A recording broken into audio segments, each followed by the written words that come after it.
Hello, everybody. I'm Sharon Waxman. I'm the CEO and the editor-in-chief of TheWrap. You know me.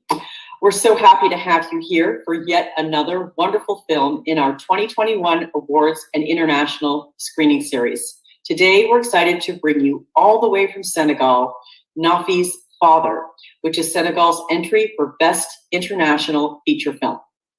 We're going to be showing you a trailer of the film, and then we'll go right into a conversation with the director, Mamadou Dia, and the producer, Mamadou.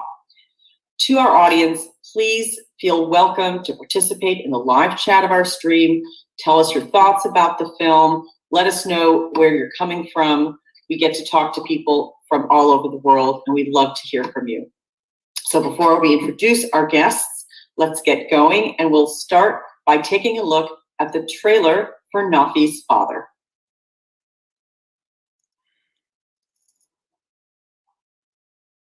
Allahu Akbar.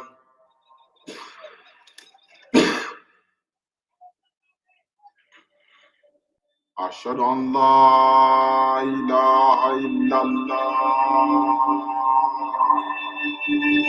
Ashhadu anna Muhammadar Rasulullah.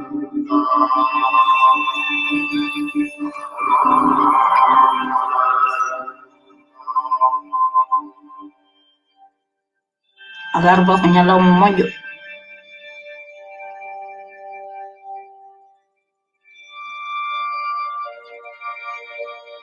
baba medi widem sa woni imam ar felidi accude université o pour comme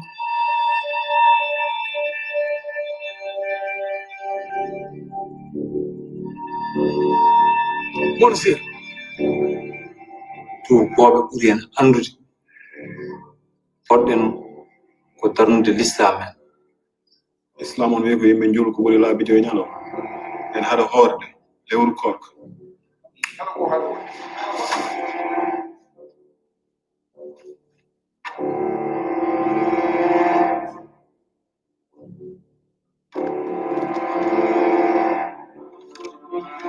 So mo yiɗi jam ɗum woy lawna men.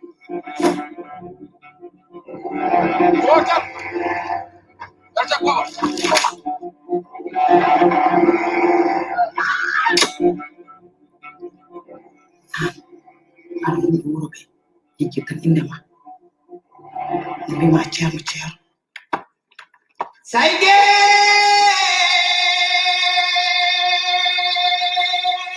minani yo minani mi dari bra jotana ngari jama sayge sayge sayge sayge sayge sayge sayge. Welcome back. It's my pleasure to introduce director Mamadou Dia and producer Mamadou. Welcome, guys. Hello, thanks for having us. Hello. I just want to give a little background on you before we jump on in. Director Mamadou Dia, he is a graduate of NYU Tisch and writes and directs films based on his life growing up in West Africa. His first film, NAFI'S Father, was awarded a dozen prizes, including 2 Golden Leopards for First Feature and Filmmaker of the Present at the Locarno International Film Festival. Welcome, Mamadou. Thank you for having us. Producer Mamadou studied computer science at Old Dominion University before he moved to New York to continue his education in 3D animation and acting. As an actor, producer, and director, his titles include War Games, Christmas Wedding Baby, and some award-winning shorts, including Samedi Cinema, and he co-founded Joy Didi in 2016. NAFI'S Father is his first feature as a producer. So welcome to you, Mamadou. Thank you for having us. So in the true international sense, Mamadou, you're coming to us from Dakar, halfway across the world, and I'm in California, okay? And Mama's in Brooklyn, New York. So we are truly having an international conversation about a film that is so intimate and small and tells a big story, which is fascinating. I have 8 bazillion questions, so we're not going to have time for all of them, because I feel like it's a window into a place that we, at least certainly here in America, don't know at all. But it is the story that seems common across many developing countries, or actually in many European countries, in this country too, which has to do with extremism and how it creeps into society. So let me just start simply, and we saw that in the trailer. I think our viewers have a sense of it, and of course they can watch the full film. But Mamadou, where does the story come from? Does this come from your own experience, your own village? Tell us. Yeah, thank you for the question, because this film started actually not only from Senegal, but also from the US. I have worked as a journalist traveling around Africa, and I visited Timbuktu, Mali. And we know that city has fallen under the hands of jihadists at some point. And I just remember how Timbuktu people and Malians were so peaceful and so nice, and I couldn't understand how it happened. You talked about the third world countries, but also this script happened when I was in 2016, still at NYU, when Donald Trump get elected. And for me, in my mind, this is also political extremism, which is some kind of some ways linked to the religious one. So those two moments, or those two things that happened that hit me really personally and that hit everyone around me, were the reasons why I said I should talk about that. I should talk not only what happens when it's too late, but how do we get to that point. So NAFI'S father is about how a community gets slowly drifted to extremism. Are you from a small village, or are you from the city? I'm from a small village. Sometimes, depending on where you are, probably in Senegal, it's called a small town. That town actually we shot in is my native town. That's where the film was made.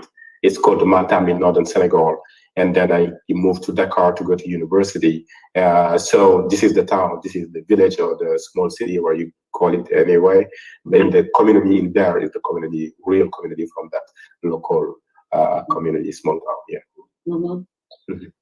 Mama, talk about your role as the producer in this. Are the two of you friends who have been looking to work together before, or what's your background? It sounds like you've done many, many things. Yeah, so Mamadou and I met actually at NYU. I was working with a lot of NYU people doing post-production work, mainly coloring, and using my computer knowledge to do special effects as well. And when Mamadou came in to NYU, other students told me there's another Senegalese guy and he's here, you got to meet him. So we met briefly that way. And then randomly one day I was working with someone and I stepped out, and his producer, who was producing his short film, Samedi Cinema, told me that they're about to go shoot in 2 weeks. And I told her, whatever you need, let me know, So I hopped on that project as an executive producer. We got to know each other more, and our views for what we wanted Senegalese cinema, what we hope Senegalese cinema will go towards, aligned. And we created Joy Didi, and from then on, we started working together full time. There isn't much of a film industry in Senegal, right? I think I read that this is only the 3rd film that Senegal has presented for the international offer. It's really interesting, because I've been asked that question quite a few times now. It is just the 3rd film submitted, but I'm not sure if it's because of a lack of industry, because we have people like Ousmane Sembène, who is still taught in prestigious film schools today. We have Djibril Diop Mambéty, who people also know about, and all those films weren't submitted. So I think it's more of a problem of structure And that's what we want to bring with Joy Didi, a better structure, because the talent is definitely there. And it's a shame that it's only the third film submitted so far. Mm-hmm. By the way, both of you speak really good English. Isn't French the sort of go-to, sort of language? And I don't know what language is in the film, but it's you must have many languages in Senegal. Is what I'm saying, and you guys speak really good English. So we do. It's French. Yeah, the color, the ex-colonial power is French. There you go. Mm-hmm. So yeah, French is spoken. Wolof is more of the general language, but the film is actually in Fulani, which is Mamadou's mother tongue. Mm-hmm.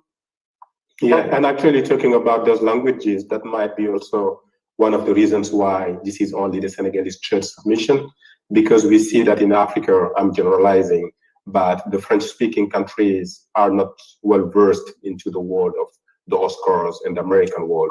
So mostly we produce films that are more seen in Europe and especially in France, because also one of the reasons being those historical connections that still happen. So in France, Senegalese cinema is well known, but not much in the US. And I think it's kind of new that people go into the US as much. It didn't used to be that way. So I think that was also one of the reasons, Yeah, we're not familiar with it, but also makes it more remarkable what you guys are doing, because you're kind of blazing a trail. You're among the first who are bringing this storytelling to us. I want to ask about some of the filmmaking aspects, but before we get to that, I want to ask a little bit about sort of what is the state of things in Senegal. Is there an extremist movement, an extremist religious movement that is rising in Senegal, or is this just kind of an allegory for what could happen? Yeah, Maba can add something later, but for me, I mean, the reality is no extremist actions have happened in Senegal, not at all. And but it happened in neighboring countries like Mali or other further away like Burkina Faso. But the reason is always when it happens, like once again, like Trump's election, people have seen signs that they decided to ignore. So this film is about where are the signs. When they happen, we recognize them. And when we recognize them, what do we do? So in this film, it's like a family drama.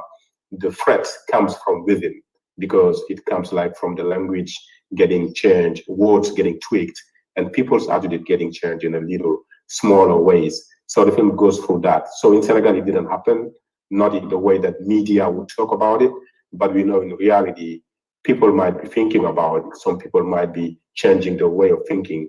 So that's the reason why we said, let's do it now, so the debate can happen, so people can talk about it, so people just not let it go until it's too late.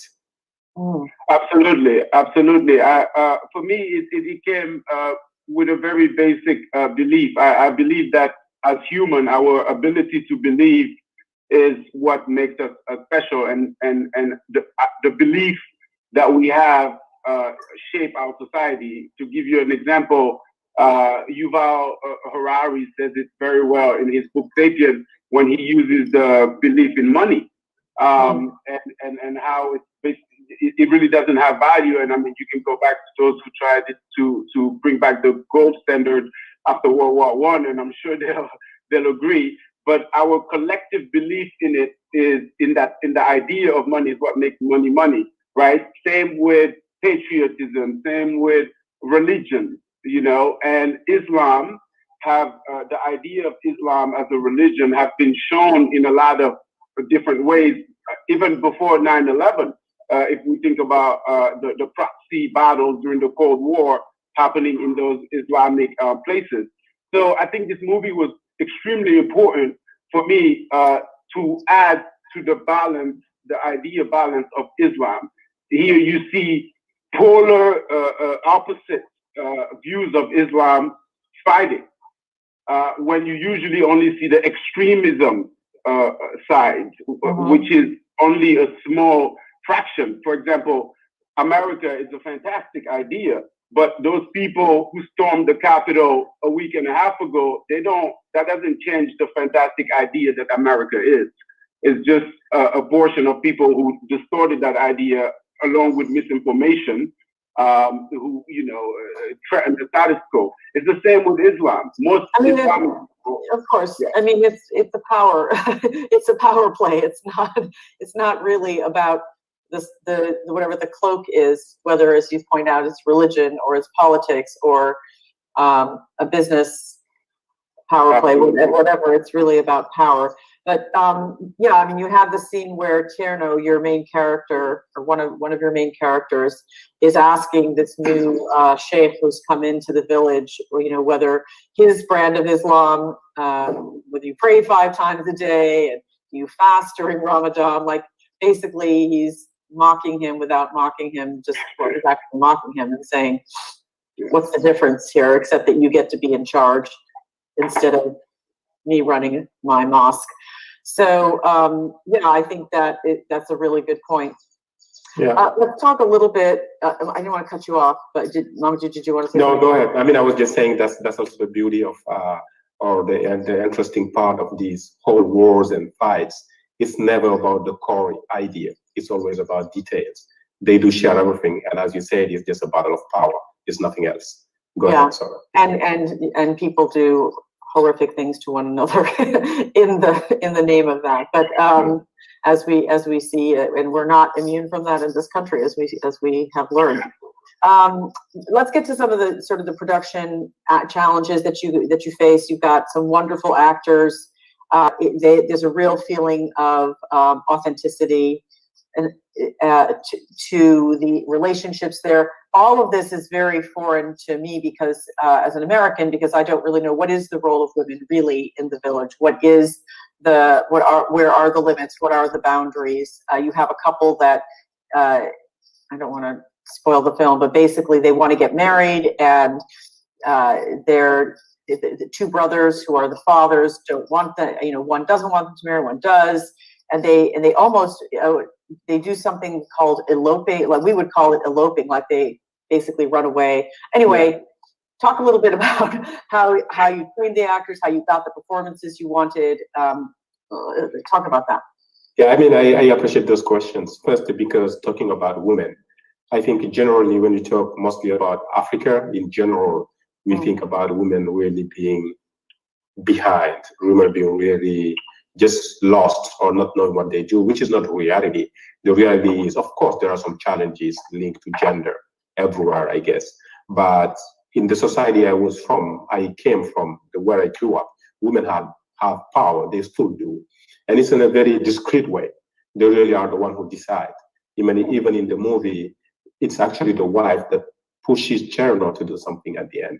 So that was very important. You can see Aisha Talla, this young actress who never played in the movie. It's her first time to play in a film. Oh, really? How just like present, how real she is. And that also brings me to the casting, working with actors. So only the 2 brothers are professional actors. Everyone else is from Matam, my native town. Really? So yeah. So what we did is have a workshop before the film, and during the workshop, being very flexible about who's gonna play this character, who's gonna be this person. So the idea was finding the character within the person and vice versa. So the script was kind of malleable in that sense, working with the person and see, because it's just almost impossible to get an actor to do the opposite of what their nature is overnight. So that was kept in mind. And then later we brought the camera slowly, starting shooting. And Sheldon Charles, the DP, did a wonderful choice of having a, like, let's say, small camera. So the people that are not used to working in a film didn't feel invaded. So that was the process of working with the actors. Like the mayor. Go ahead. Yes. Go ahead. The guy who plays the mayor, to illustrate what he's saying, worked at the mayor's office for his whole life, so he knows what's the mayor, Yeah, that's really funny. Yeah. And then what are the norms then for these young women? Let's say in the village, are they expected to have their husband chosen for them? Is that typically is chosen from within their family, a cousin or something like that? Yeah, let's say it's a mix. It has been always a mix, I think, of those two factors. Family is still important. So the individual choices are always tinted with the community thinking. And in that way, you can say there is always a level of choice that the community pushes you to. But also people have really their autonomy and their independence. You marry who you wish to. In a certain degree, you go to school and you go there to that city or that small village. People wear jeans and they have WhatsApp and Facebook and Twitter. They use all of that. So it's like a mix of modernity and some kind of traditions, and it's all very difficult to say. I think it depends on the family or a person. It's very hard to make a general statement about that. But the importance is freedom. At the end of the day, they most generally have the freedom to choose. There's no set rule. So when you have this sort of more hardline Islamic outsider comes in, he wants to impose a different way of doing things, and everybody has to marry who he and the brother decide. So this is. Yeah, I think this is also a fact, because extremists have been using wedding to lure in young people. You remember what happened in Nigeria when they kidnapped all those girls? Yeah, they could just marry them to young men who are sometimes just don't have anywhere to go to get that into to get them lured into the idea of extremism. So it's never that they're pushed to do it. But in this idea, it was also talking about that reality that is already used, because it's somebody who, let's say, corrupts the idea of wedding. Yeah. Use it at other purposes. Yeah. They use it to infiltrate communities. They marry into the communities to infiltrate them, and I thought that was a subtle way to show. Because usually we only see it at the part where the AK-47s are out and it's just taking over a city, but you don't see the part where they slowly infiltrate in. That's really interesting. What has been the response in Senegal? You've been able to show the film. It sounds like you've taken it to film festivals, and congratulations on the awards that you've won so far. Have you been able to show the film in Senegal? Oh, yeah. Or in Africa, I should ask, in general, West Africa. Yeah, in Senegal, we went back in February, and honestly, so far in this film journey, that was the most beautiful moment. We premiered the film in Matam, where the film was shot, for the people who allowed the film to happen, right? Yeah. So we had a big inflatable screen that we brought from here, and our projector, and we had a sound crew, and we drove. It's a bit far from the capital, so it was a whole tour, and we didn't know what to expect. But first night we had about 400 people, so many kids, extremely excited to see the film, that we had to redo it the next night, and same turnout. So that was a very beautiful moment. Yeah. And have you shown it in theaters in Senegal? Yes. After that, so we premiered it there on our own. Then we went to different regions, but then we started in Dakar, in the city, and it ran its course in the theater there. But then COVID happened. Yeah. Are you? Yeah. Well, before I ask about COVID, because I do want to ask. So, what is some of the feedback that you've gotten, and what's the response that you've been hearing? People understand what you're showing, what you're doing with the film? Yeah, my favorite feedback, and Mamadou can finish this thought, but my favorite feedback is just the authenticity, that people from there actually recognize the authenticity. They knew the audience, they knew who we were talking to, and they took it in. That was important for me. Yeah, I think also same, and also the fact that, especially those non-actors, because they haven't been in a movie, they couldn't some of them couldn't visualize the movie as a whole. So they had also their parts. They would come and play a scene, and 5 days later they would be called the morning to play another scene. So they had no idea what was happening. Right. So when they saw the movie like all put together, they were kind of relieved because like they didn't know what was put in together, because there are all these cliches of people coming, and this is also part of colonialism probably. People coming into a place, shoot whatever they want, and edit probably a different thing. So that relief from the feedback was great, and also people knowing that it wasn't a call to extremism. It was the opposite. It was actually not justifying, but showing that the majority, not only of Muslims, of Christians, in this film, there is the priest of the small city, has a church that has 100 years, that is 100 years old. Ah, that's a you shot that church, yeah, and the priest is the real priest of the church who played his own character in the film. So it was important for us to have that documentary side, showing reality in people, and the feedback is always that we are really relieved that what you're showing is the reality. The people, Christian, Muslims, or Jews, or whoever, we really want just to live our life, do what we're doing, being better at what we're doing, getting better things in life, not fighting or killing each other. That's really fascinating. That must be very gratifying that people receive what it is that you were intending to put out. Quick question on COVID. How is COVID treating you? Maba, you're in New York, but Mamadou in Senegal. What's the state over there? Yeah, actually, Senegal is one of the countries that have been called one of the good ones in some ways, because the authority here took it seriously very early on, and the numbers have been pretty low. I think the highest numbers of infections we get through a day is 300 a day for a population of 16 million. So it's still high, and we don't know how much. That's really not high compared to. Not high, of course, compared to California or many countries. Yeah, and so we hope it's gonna keep going, and we hope we're gonna get the vaccine soon. We haven't been talking about it that much, but also as a company, we've been hit by COVID. Like the film was supposed to be in theaters in France. In December, it didn't happen. There were so many festivals, and also keeping going here in Senegal. We as Joy Didi had also a project that we would be producing or working on. So it's interesting, but we are safe and healthy, so that's already a good thing. Well, what are the other things that you're? Maba, did you want to say something? Yeah, I just quickly wanted to say that COVID we keep talking about these numbers, and it sometimes takes away from the actual lives. But COVID definitely hit us hard. I lost my father about 4 days ago to COVID. So yeah, thank you.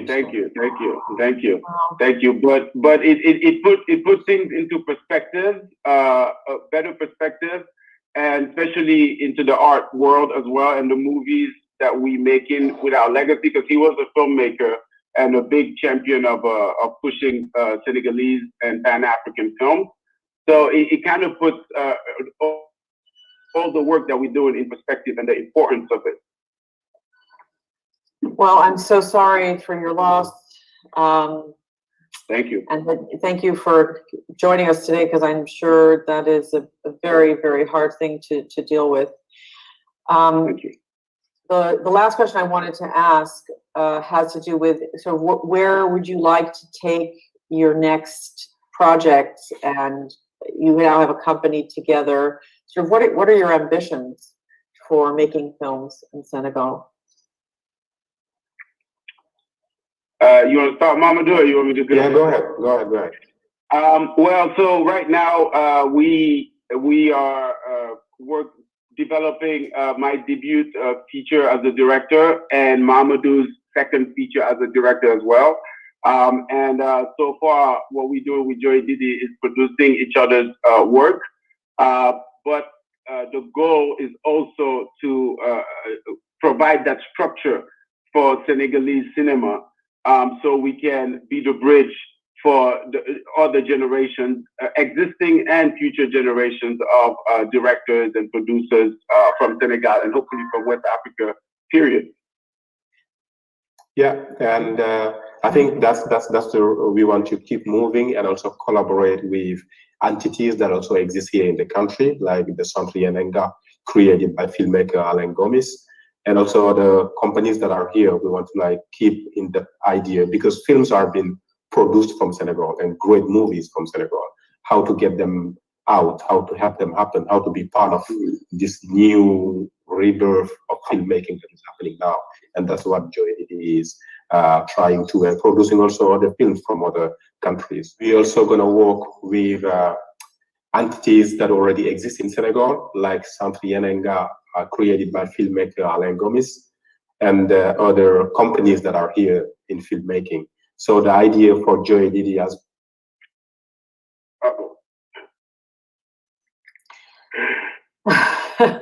He froze. Chuck? Yeah. We're going to do it one more time if that's okay. So sorry, Mamadou. okay, that's fine. It's my internet, so. The new world. Well, we've been doing pretty good up to now, so we'll work it through. Okay, take it from the top. Mamadou. Okay. Yeah. So Joy Didi is also working with companies that already exist in Senegal, like Centre Yenenga, created by filmmaker Alain Gomis. So the idea is not only to produce our personal own films, but to also be part of movies from other directors from Senegal and different countries. So we have those projects in pipes, so we're still thinking about that. So the idea is to work in whichever project helps bring filmmaking ahead, mostly filmmaking from the continent. Well, I hope that you also will bring in, I don't know if it's in your plans, but I would love to see a film as well from a female perspective in Senegal. We have a lot of those. We do have. I mean, the second entry from Senegal was a female filmmaker, Mati Diop, with Atlantics. Oh yeah, we need more. Yeah, that's right. That's right. That's right. We've met her, and we had her in our. I think, was it 2 years ago? Not that long ago. Yeah, right? the last one, 2019, 18 or 19. Yeah, that's right. It's a good, very good film. Well, thank you so much. I feel like we get to learn so much from doing the series, and I loved meeting you. Loved getting to watch the film. And what's great is now that we know you, we're going to really understand the journey of all the films that you're going to make from here going forward. And we look forward to supporting those films as well. So thank you so much, Mamadou. Thank you, Maba. Again, appreciate your film and your time and being here. And good luck. And again, Maba, condolences to you. I'm sure your father would be very proud to see your film contending for the Oscars this year. Yeah, I'm sure he would. He knew the news before. Thank you also for your time. Yeah. Thank you, guys. Okay. Thank you, Sharon. Thanks to everybody for joining us for today's screening and Q&A. It was great to have you. Be sure to take advantage of all of our screenings. You can check them out at screenings.thewrap.com as well. Or if you want to know about all our events in advance, you can take advantage of a free trial to Wrap Pro. That's our subscription service. And you can check out all of our screenings and all of our events there. That's thewrap.com/join. See you next time.